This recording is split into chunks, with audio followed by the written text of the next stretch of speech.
Hello everybody, Iain Robson, welcome back to an episode of Euro Truck Simulator 2. Today we're taking some concrete beams from Felixstowe to Brussels.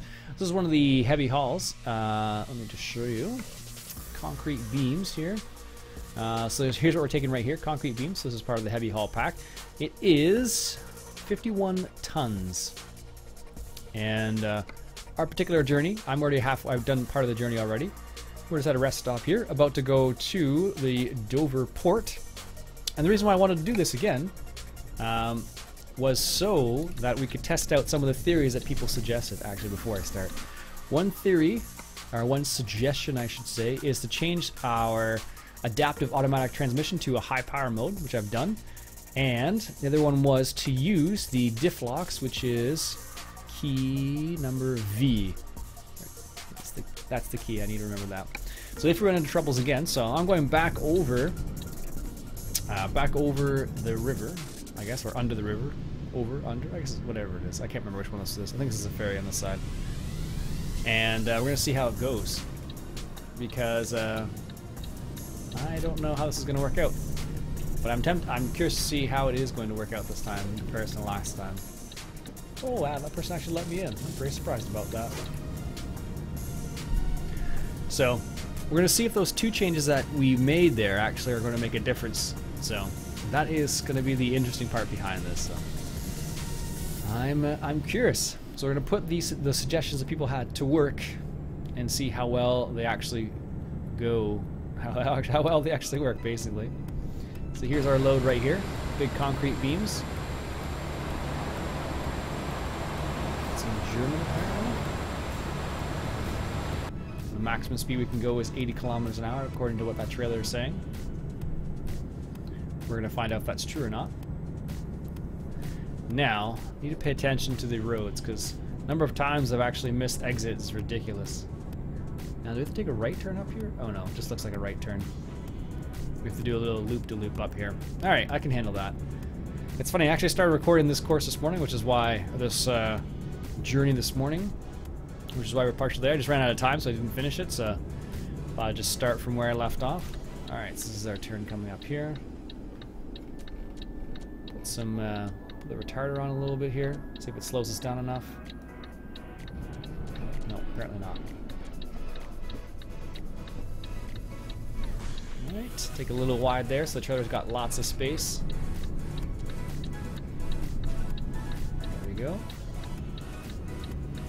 Not bad. So we're turning left here. Going to Southampton. Apparently.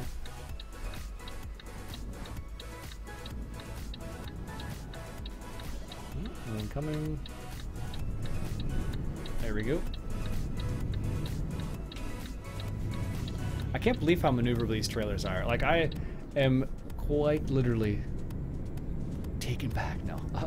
It's quite amazing, actually, to see how amazing those trailers actually are and how well they actually function. Because it's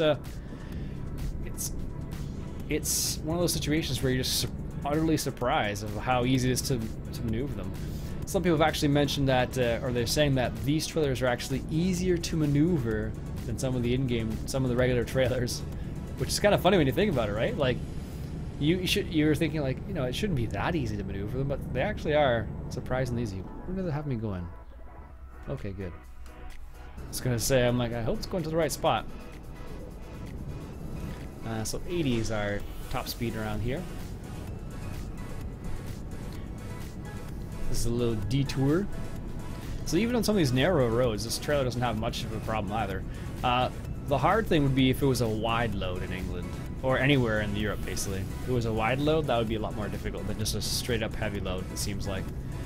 Because then you really would have to have, like, almost like a police escort in some cases, so that is where it would get a little finicky. In my mind, at least. Alright. Okay, see some of the English countryside. Beautiful as always. We're a pretty interesting country to visit, actually. I've never been to England. Mainly because as a Canadian, it'd be really expensive just because our dollar is worth like nothing in the British pounds, basically. Not nothing, but it just seems that way at least.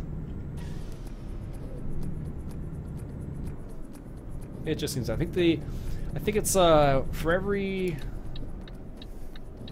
No, you're just gonna go for it, buddy. There we go. I think it's for us. I think it's for every British pound, it is $1.75 Canadian. I think it is. I think it's what it turns out to be. I have to double check what the actual exchange rate is right now, but it changes often. But that's last time I looked, that's what it was kind of at. So it'll be interesting to see if that's the case. But that's usually so for us, we have to pay, you know, what would that be? An extra 75%, I guess, really, or something quite. It's not double, not quite double, but it's getting close to that area. All right, so slow it down here a little bit. It's an 80 zone or a 60 mile an hour, I think it said back there. All right, so it's our turn coming up on the right. The channel tunnel is what we're looking for. It's funny, I have to really pay attention because for me, this is totally the wrong side of the road. And when I started driving this morning on this little journey, I totally made the mistake of, ooh, that was a little too much. I totally made the mistake of driving the wrong side of the road. Now we look for trucks. No trucks. Ooh, that was the one we wanted to take.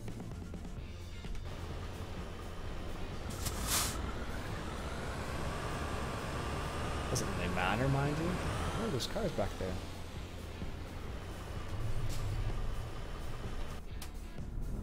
Don't mind me just backing up slightly because I can't read signs. Take that corner a little wide. So the trouble wasn't getting down the ramp, it was getting up the ramp. So we're going to see how this works out.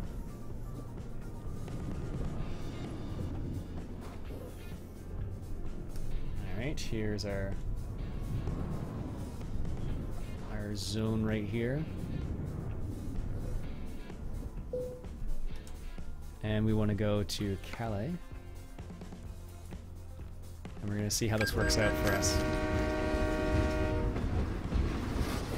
Because this is the part I'm kind of curious about. I did this on purpose too. Like, I wanted to go back over the other side just to see if the suggestions actually made a difference, just based on what people were saying. So I was like, all right, fair enough. Like, let's make this a thing. And so that's the reason why I was about very curious.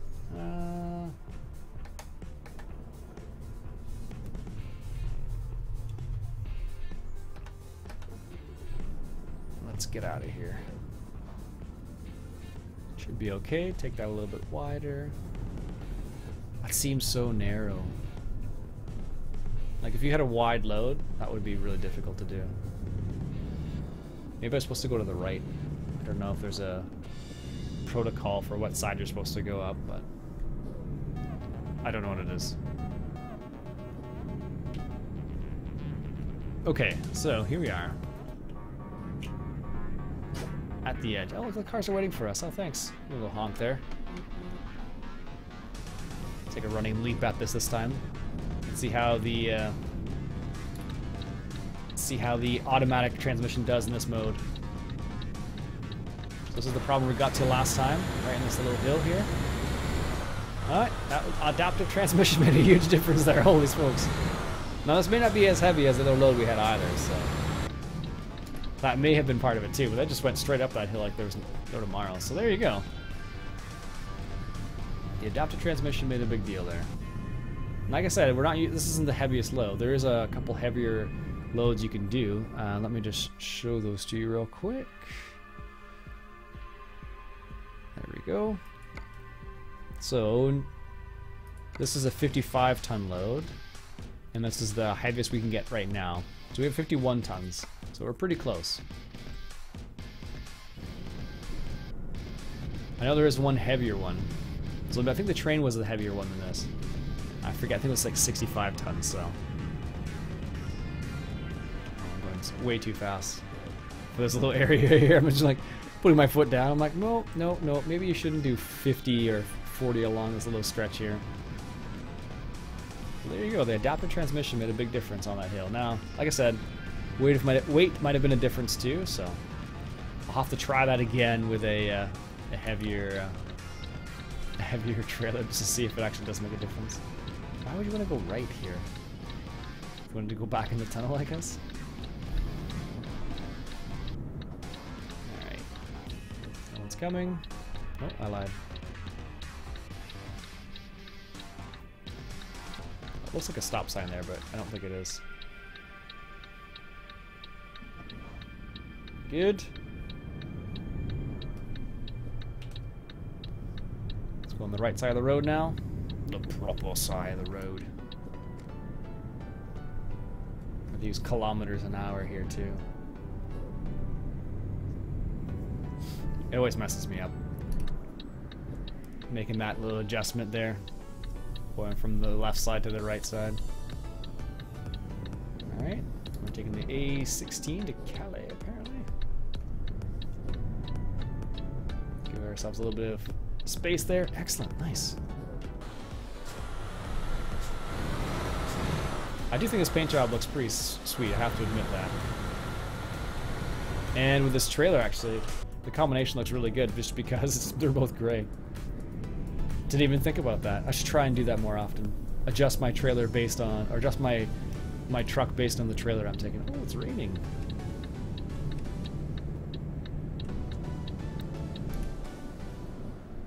Every time I've been playing ATS in the last little while, it rained, but it hasn't rained in ETS for a while, so.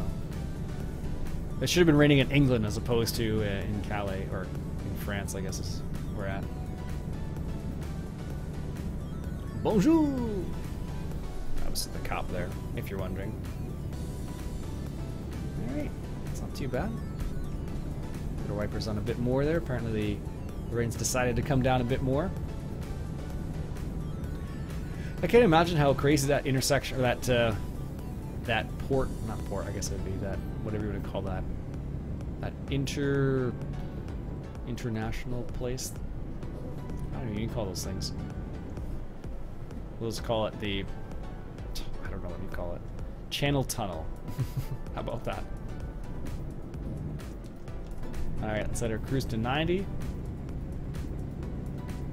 Let's see how we end up here. Nope, we don't want to go to Calais. Continue straight onwards here.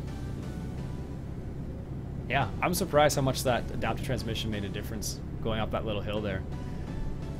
Because I did exactly the same thing last time and did not do anything at all.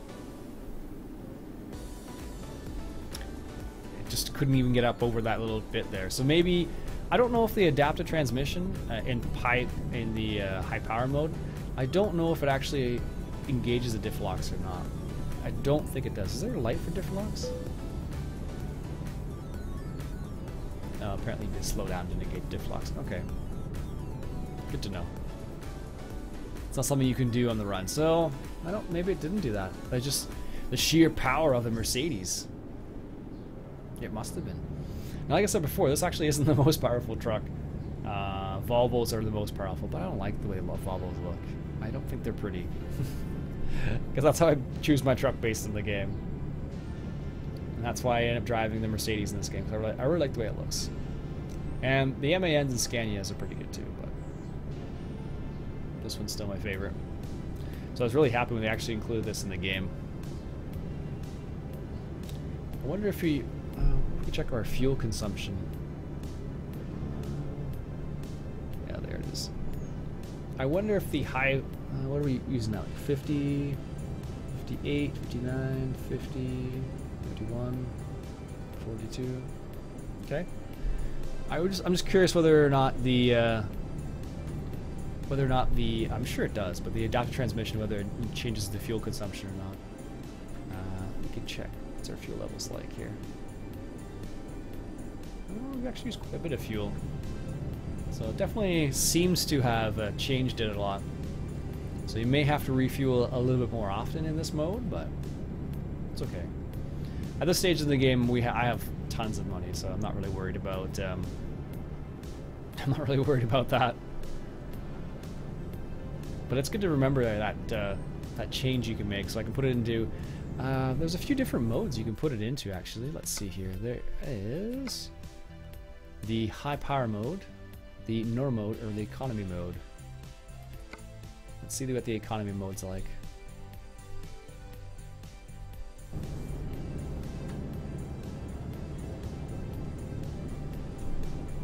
Maybe it'll be just slower on the hills and whatnot. But let's leave it in economy mode and see how this works out. Heavy hauling in economy mode. I don't know if that's even possible.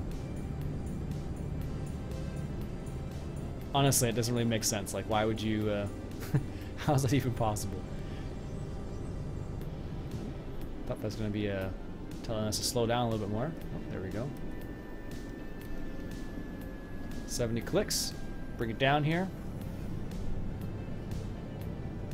If you heard the retarder kick in there, but it definitely does when you go when you lower the cruise control speed. Cruise control.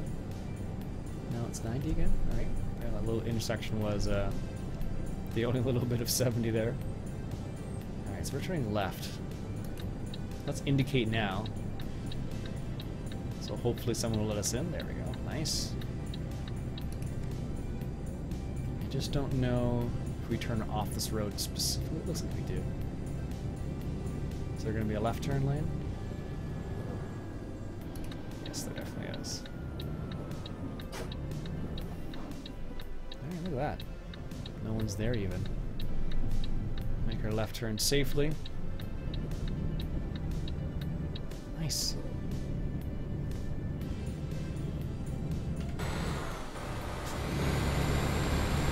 Definitely seems to be a bit slower on the uptake there. Let's go in the right-hand lane here. Someone was actually asking about the wheels that I have on here. This is the Michelin wheels from the Michelin fan pack. That's where those ones came from. And the rims I have are from the Raven pack, which is one of the ones you could do as an event a while ago now. I think it was a couple years ago now. So that's where they came from. They're just all black, basically. Nice. That's 110 here. Okay.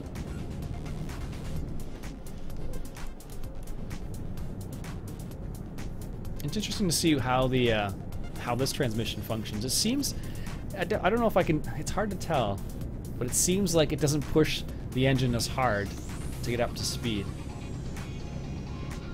Just seems that way. So like when I'm going from, like, you know, low end speed up to top end speed, it seems like it just was a bit look at that car just backed right off there.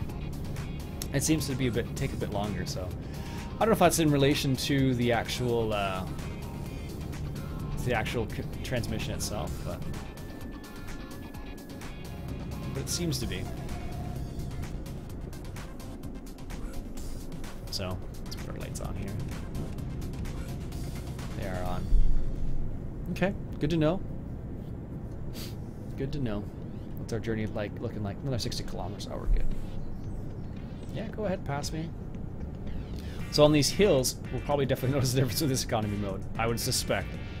Like if you're driving through some of the, if you're on the highway, let's say, and you're on kind of like off the beaten path a little bit, the hills might be a bit rough in this economy mode. Really? Am I ready to catch up to this truck? Going up a hill with like this much weight? Yes, apparently I am. That's hilarious. This is funny. Okay, we're okay. It's not so bad.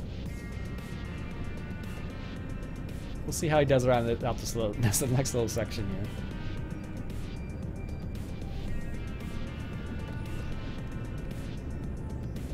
Okay, it's a bit faster than us apparently.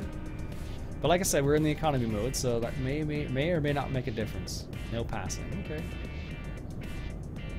Good to know. I always find that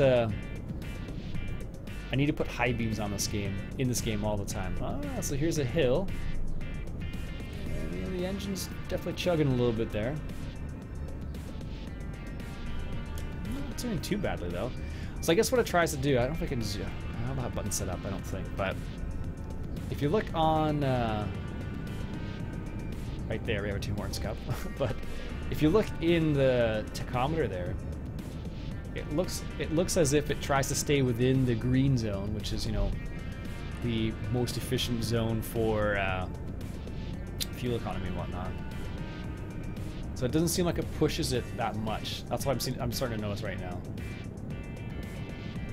And maybe in the high power mode, it doesn't care about that nearly as much. So that might be the situation. I'd have to actually read up on what specifically the engine does for that type of stuff. That would be kind of interesting to see what it does. Actually, I don't need to turn it all. Don't it indicate? It's just a bend here. There we go. Make a left turn up here.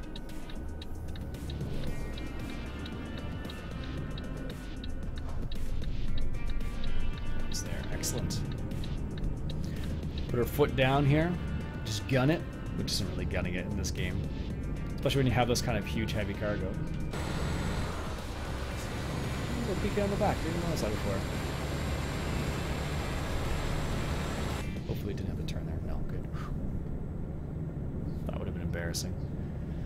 The number of times I've driven past the drop-off point is kind of funny in this game, because you're like, is it that the point right there? Is that the one? Anyways, I'm gonna grab a quick sip of water here.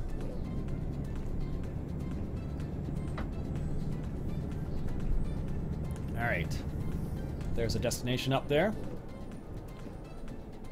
You can see it on the mini-map.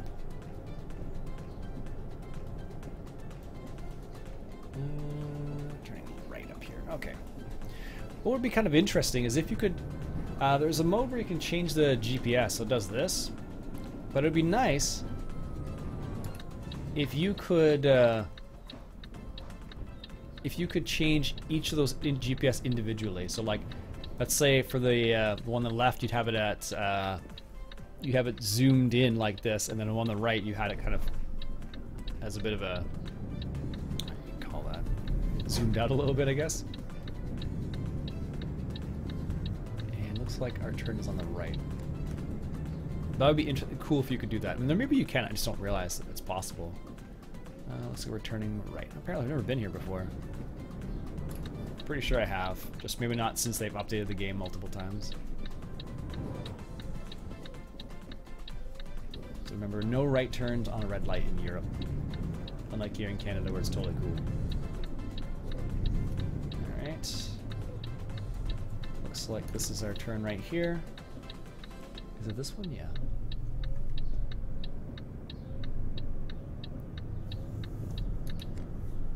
Alright. There we go. Let's play it safe.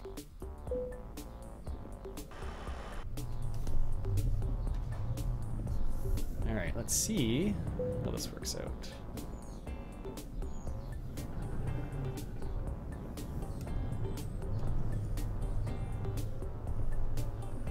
Stay on this side a little bit. Drive straight here. I don't think that'll be that. Oh, okay. I'm surprised that was actually good. Parking brake on. And let's decouple. Let's see how we did here. I think I may have nicked something earlier on to make it. Oh, I got an excellent still. Alright. I'm down with that. I'm down with that. Bonus for parking the trailer. Oh, yeah. Nice. So that is the difference between those two modes. I wonder if I could go up that, could have gone up that ramp with in the high power mode. I wish they gave you a little description of each of them. But we'll stay in high power mode for the time being. Just so in the event that we actually run into another scenario where we need to haul something again. That's super heavy. Yeah, 61 tons is what we had last time. So we had a bit more, but not by much. So there you go. Anyways, folks, that'll be it for me for today. Hope you enjoyed. If you did, why don't you go ahead and subscribe. I don't release Euro Truck videos very often, but once in a while we do do some Euro Truck and do some American Truck Sim. Usually when DLCs come out, checking out some of the new stuff. So those tires look so sick. Anyways, my name's Ian Robson, and I'll catch you guys later.